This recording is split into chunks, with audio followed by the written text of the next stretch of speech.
We're gonna walk you through an after video. This is a before and after. We'll show you what we did right, and we'll get in here real quick before it gets too loud. By the way, this guy is drinking a beer. No, he's smoking I think a and got a chainsaw, and he doesn't look like that nimble of a guy. Ooh, the place looks good. They kind of missed cleaning that a little bit. One of the things I want to mention is you always measure your houses before you buy them and then afterwards, okay? And if you want to know why, is because people just rely off of tax records, which are not usually accurate. You could either pick up some square footage that you didn't count on, or you could leave money on the table if you relied on the tax records and you bought the property.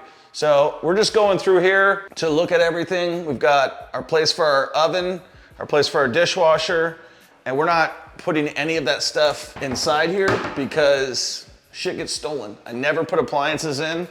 It's always a negotiating point. Are these the original cabinets, Danny? Original uppers, right? New lowers. The lowers were not salvageable, too waterlogged. Yeah, you even tried. That was the first. That's the first time I said, nah, we can't do that. So what we did over here, I know he screwed this up, but came out. Oh, he did end up putting that in there. Okay, good. I think I had told him just to wall this thing off though originally. Or you just wall this off. Why do we even need a closet here? If we wall this off, now this person has a big closet. Now you're saying, well, this person doesn't have the extra closet space. Well, we got extra space right here. So I think somebody prefer a bigger closet. So originally there was a door or a sliding glass door here. We got rid of this. Just put a window in there. It's probably better than walking in. We got a lot of extra paint here. We need to pull this out of here and use this somewhere else. There's no reason we should have that much extra paint. Did this thing ever get cleaned up? This needs to be fastened down a little bit too.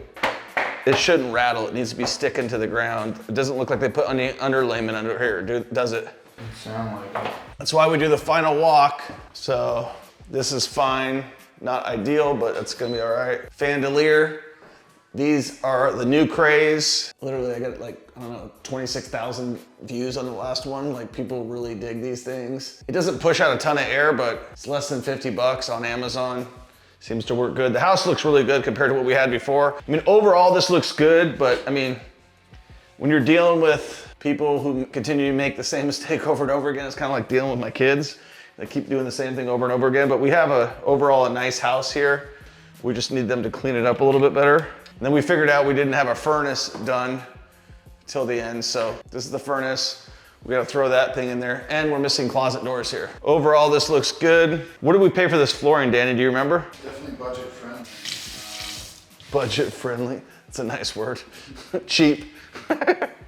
AKA cheap. $2.79 a square foot. That's not budget friendly. Budget friendly is 99 cents a foot. These are the type of guys that look like they're gonna drop a tree on the house. You gotta, I mean, how bad do you need a cigarette that you got a chainsaw in your hand?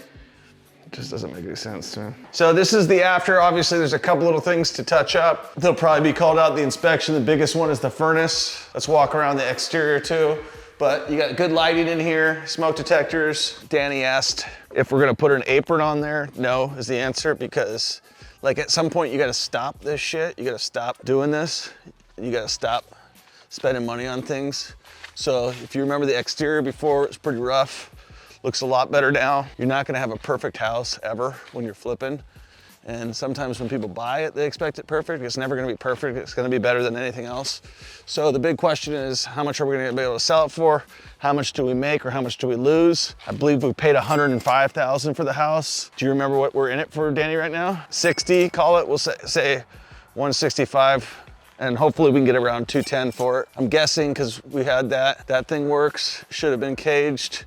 Got a little bit of bullshit on the side here, but overall, this is good. All right, so let me know what you think we'll get for it. One of the reasons that we'll get the most amount of money is it's a USDA area. We'll be able to get zero down. Listen, if you're interested in investing in real estate like this, you want to learn how to do flipping properties. I've got students that are doing like 35 deals a year. I've got students that are doing their first deal. If you want to add an extra $200,000 to your income by flipping real estate, just apply for our program, see if it's for you. If you want to just sit on YouTube and do bullshit all day long, it probably ain't gonna happen. You gotta take action. See you on the next one. Peace.